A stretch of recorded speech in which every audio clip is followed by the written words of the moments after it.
Хятадын Тайваны тамирчин байгаа.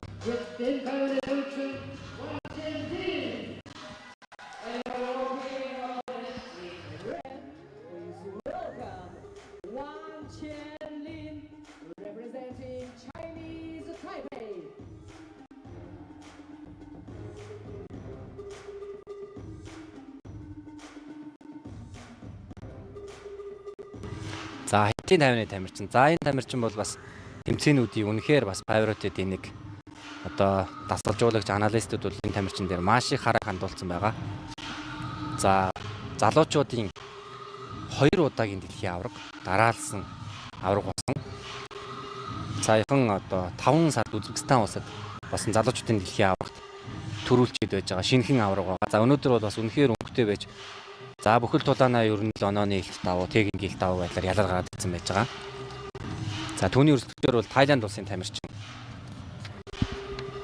Өөрийнхөө орны дээдлүүхийн тамирчдыг хожоо гараад ирсэн шүү дээ.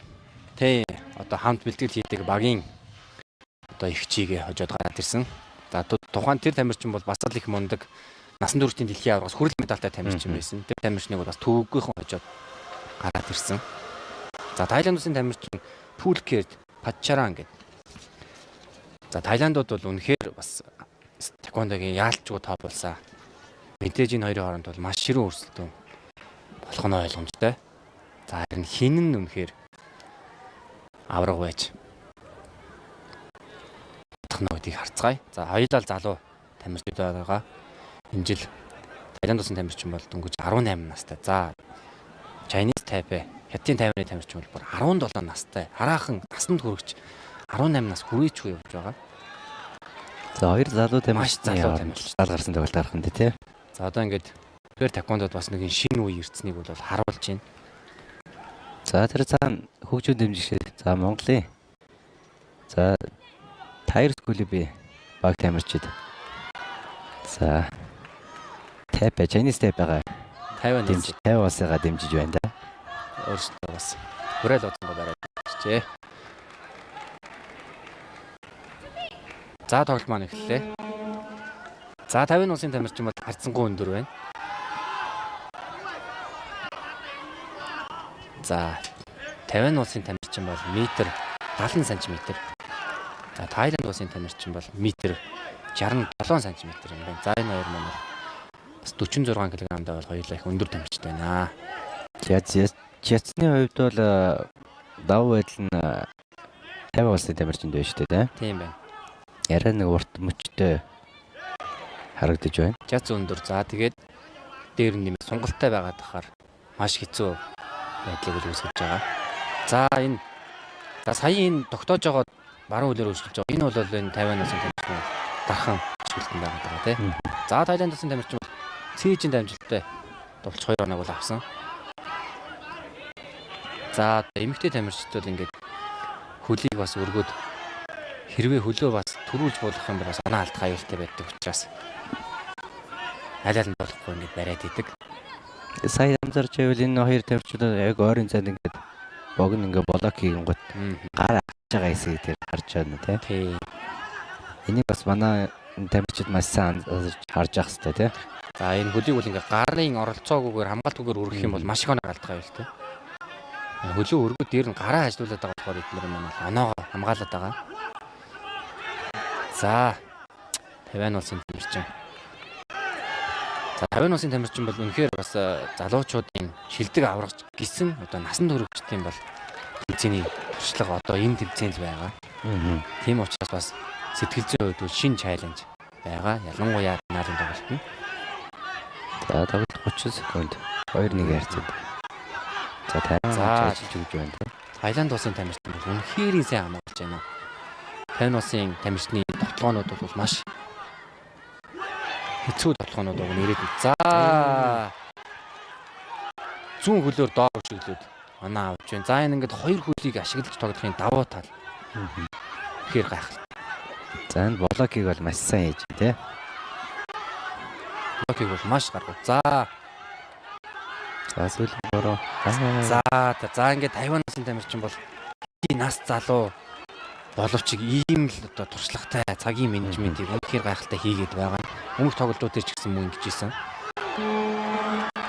За тэр ингээд залуу тамирчин бол сая ингээд игдэгтэй мөчөд хожигдож байгаа оноогоор доор явж байгаа. За тэгээд цаг багасж байгаа үед бол твдэж сандраад те том үйлдэл хийгээд оноо нэмж алдах эрсдэлтэй байдаг. Гэвчүүдийн тамирчин бүр үнэхээр тайван бөгөөд нэгт оноогоо бариад хожиж чинь. Тэгэхээр энэ тамирчны бол сэтгэл зүй зөвхөн одоо биеийн одоо техник үзүүлэлтээс гадна сэтгэл зүй ямар өндөр түвшинд байгааг бол харуулж байна.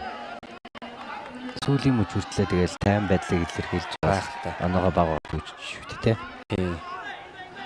Сэтгэл зүйн давуу тал дээрээс нь энэ баруун хөл явж байгаа сүүлд нь зүүн хөлөө ашиглаад оноо авч байгаа.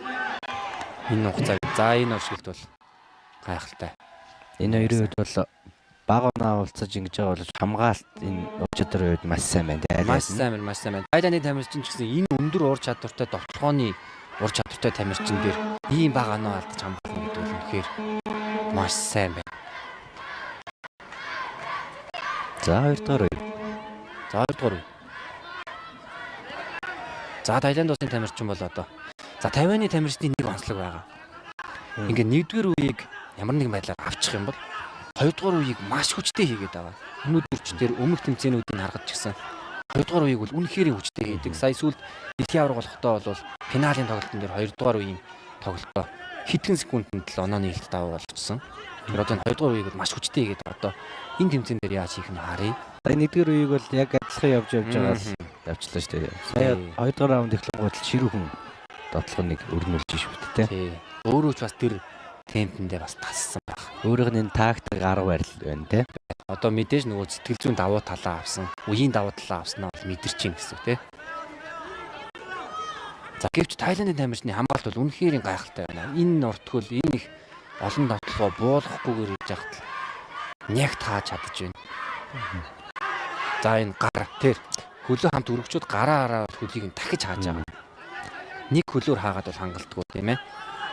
Блок дээр гараа давхар ажиллуулдаг гэс хөлийн зайлуулж. За торгуул. За гайхалтай. За энэ баруун хөлөөр доор дасгаж байгаа толгойроо явдаг техник бол үнэхээр өнөөдөр зогсоогдчихгүй байгаа. За эргэлтэй шүү. За энэ нэг бол хараахан тооцоогоо. Хоёр тамирчин хоёулаа зэрэг онцлож байсан.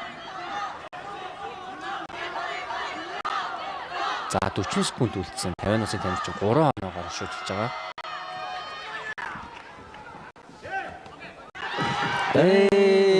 За гайхалтай өшгөлсөн. За гэвч за тоглолт үргэлжлэх юм байна. Цэвэрхүү өшгөлдөөсөн байна. За 3. За гай.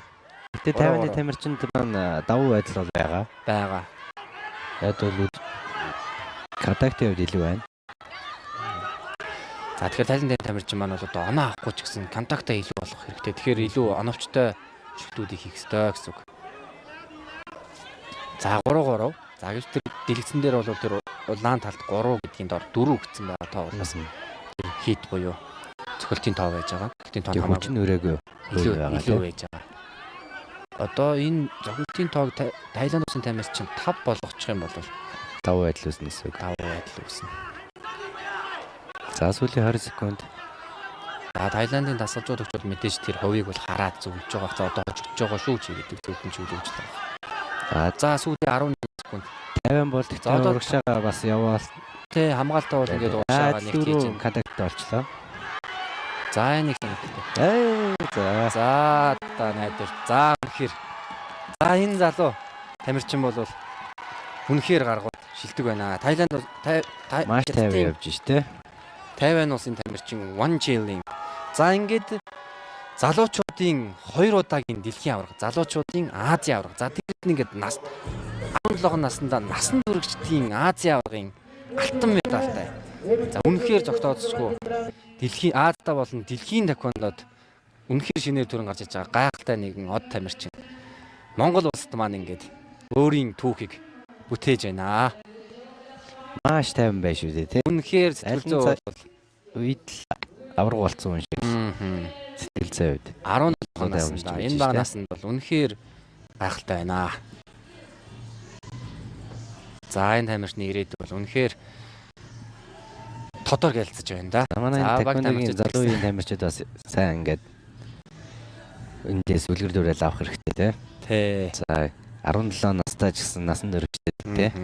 За ингэ болдгийг шүү гэдгийг. Үнэхээр гайхалтай. Одоо Монгол улсад зохион байгуулж байгаа энэ давуу тал тий. Монгол тамирчид маань, за хүүхдүүд маань бол энэ аваргуудын энэ их гоё амжилтыг хажуугаас нь гэрчлээд урам зориг аваад одоо тэмцээн дуусаад бэлтгэлтэй шаргуу орох нь бол тодорхой байх. За тэгээ ирээдүйд гэсэн манай Монгол улсын балчир хүүхдүүдээс маань бас үнэхээр энэ тамирчин шиг ийм тасархай авраг бас гарах болтугай гэж өрөөж байна. За дээрэс нь маргааш нөгөөдөр гэл манай Монгол улсын өөрсдийн тамирчид маань бол мөн адилхан өрсөлдөөнүүдийг үзүүлээд гараад ирэх болтугай.